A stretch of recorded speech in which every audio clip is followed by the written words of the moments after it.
Hey, what's up guys? Matt here with Fix Anything, Save Money. Today we're going to be going over this Ryobi 18-inch saw. This is model RY40508.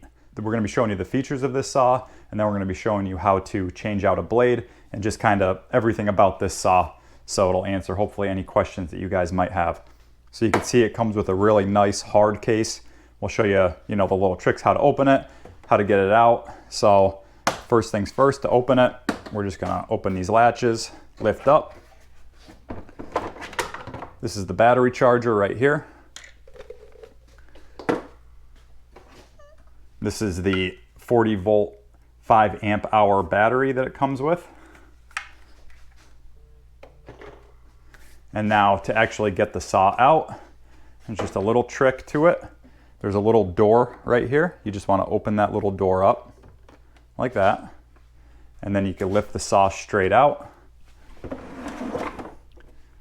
Okay, we'll just set this off to the side. Okay, and you can see that the saw comes with the blade guard on it. We could just slide that right off. Okay, and here's the saw. You can see it comes with the chain already on it. It doesn't come with any oil in it, so just beware of that. You do have to put bar oil in it to start off. So yeah, we'll just go through how to insert the battery first. So we'll pretty much just take our battery, flip it upside down, and you can see these two grooves right here. We're just gonna line them up with these grooves right here and slide in until you hear a click. Okay. And then to remove the battery, you're just gonna press down on this big gray button and just pull straight out. You can see it comes in and out very nicely. Okay. Now we'll go up to the trigger. You can see this is the trigger right here to start the saw, but if we press it, you can see nothing happens. This is your safety feature right here. So you're gonna need to press this button in while you're pulling this trigger when you're operating it, and that'll actually engage the blade. So you can see here, we'll pull this button in, pull the trigger. You can see the blade starts. Now I will say this little piece of plastic right here, this is kind of a guard for your hand, but it also doubles as the blade stops. So when this is pressed in all the way, you could turn your blade on, everything's fine. However, when this is pushed out, that's your blade stop. So your blade won't engage. So you could press this in, pull your trigger, nothing's gonna happen because this stop is engaged. So then we would just literally just pull it straight this way. You could hear it click. Now you could run your saw. And it's just another little added safety feature. Okay, so now we'll remove the battery for the rest of this video. Anytime you're playing with your saw or you're, trying to figure something out on it, you always wanna make sure that the battery is out, the saw doesn't turn on accident. You don't want any unnecessary trips to the ER. So this is where we put our bar oil in, and I'll include a link in the description on where you could pick up bar oil for this. So you would just unscrew this cap, get a funnel, put your bar oil in, and then you just want to fill it until it's all the way up to this line right here. So you can see this is like a little gauge that tells you how much oil is in it. So you also always want to be checking it while you're running it, just to make sure that it's fully stocked with oil. You never want to run these things without bar oil because it'll burn out your blade, it'll ruin your actual bar. So always make sure you have oil in it. So then, speaking of that, if you flip the saw over, you could see this little, I don't know if you could see it in there, but there's a little flathead screw. And that screw, if you turn it counterclockwise, that'll increase the amount of oil that actually comes out onto the bar. So, I wouldn't recommend touching this with a brand new saw. It's probably, set right from the factory. But as you're using the saw, if you notice, there's oil in the tank, but your blade is still smoking, it seems like it's just, burning up the blade, then you might need to, adjust this so that more oil comes out onto the bar. And then there's a little tool back here. To use that, you can see you just pull straight out this way. It's a little tricky because the saw is new, but yeah, just pull straight out. And then to reinsert it, you just click it in. So yeah, it is a little, it's a little stiff, but the saw is brand new, so it'll probably loosen up over time with this. So for this, you could use this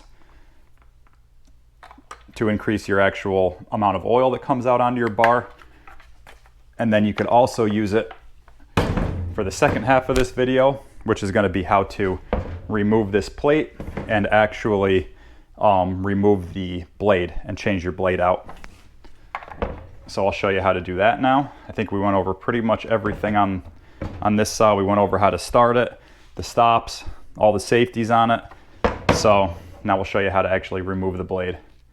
So the first thing you're going to want to do is remove both of these nuts, and that'll give you access underneath this cover. So this cover will lift right off after we remove these nuts.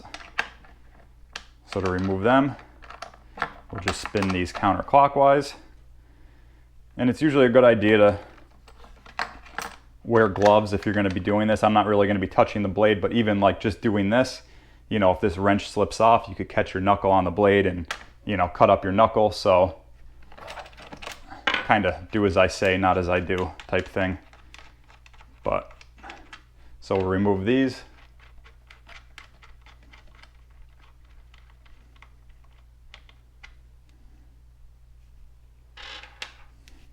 And then this cover will come right off. And when the cover comes off, this blade will probably automatically loosen. So we'll remove this cover. And you can see that just pops right off. And then you can see the blade dropped. And now you can kind of see what we're working with in here. So you can see how it works. This right here on your cover, this is your auto tensioner. So you would use this little included tool to actually tighten your chain. But you could see if you wanna, when you wanna remove the blade, you could just literally take this bar and just push it all the way towards this gear right here. And that'll give you full access to remove your chain. And then when you wanna put the chain back on, it's kind of a pain because when you get a new chain, it's all kinked up and it's all wrapped up. But I recommend leaving the chain on until the very last minute, unpack your new chain, and then make sure that your chain is going on the same way. Look at these little teeth and make sure that you're putting the chain on the same exact way you're taking it off. And then when you go to put it back on, you would just slide it back over. Make sure that these teeth fit right into the bar like that. So when you tighten it, you could just kind of hand move the bar up, just slide it up. And as you're doing that, just make sure that this is fully seated. And then you could kind of just lightly grab this chain somewhere where there's not a blade and just make sure it's going to spin like that. And then also after you're using the saw, this is the perfect time to actually clean out all the sawdust and all the gunk that's going to gather up here throughout the use of your saw. So this is a perfect time to clean that. So then now let's say we have our new blade on. We're going to line up these two bolts with these two holes. And then if you flip this cover over, you can see this little pin right here. That's the tensioner. That's going to go right into this little white hole right here. Off real quick, just make sure that your chain is still seated. And then line up the holes. And there we go. Now it's going to go in.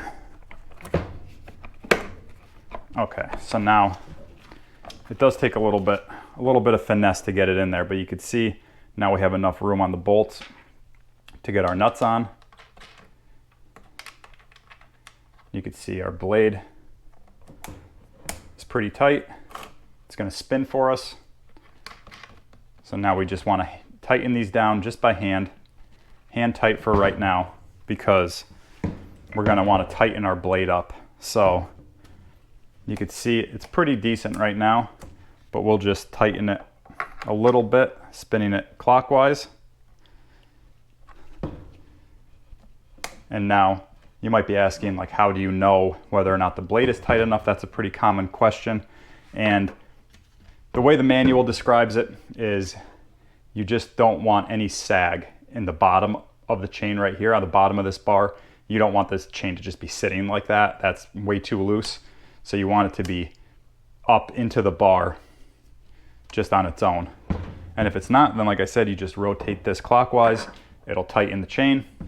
You kind of, you know, you want to be able to lift up on it a little bit, but you don't want to be able to lift up on it and actually be able to take it off the bar. So we have our chain on, everything's tight, so now we could tighten these bolts or these nuts down further.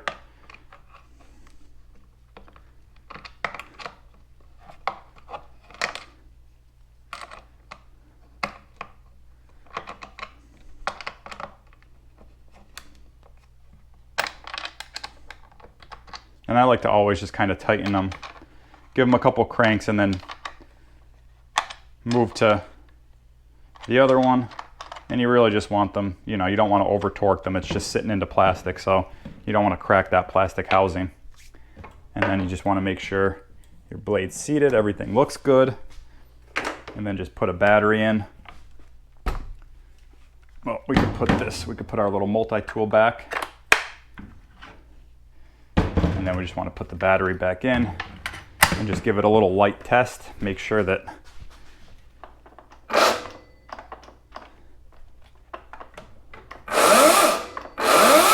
okay, you can see everything's working.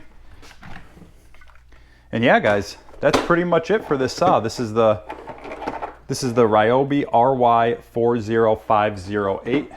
And like I said, I'll leave a link in the description on where you could buy this saw, where you could buy bar oil for this saw, where you could buy new chains, pretty much everything you'll need to, you know, buy and maintain this saw. So yeah, guys, if you have any questions, be sure to leave them in the comments. Also, be sure to like this video if it helped you out, and be sure to subscribe to the channel. I have a bunch of other tool and DIY videos, kind of same videos as this that go through step by step how to do everything with certain tools. I also have a video on the DeWalt electric chainsaw. So this is the 18-inch. I think my DeWalt is a 16-inch. So if you want to, you know, subscribe, check out those. And yeah, guys, that's pretty much it. Thanks for watching. We'll see you next time.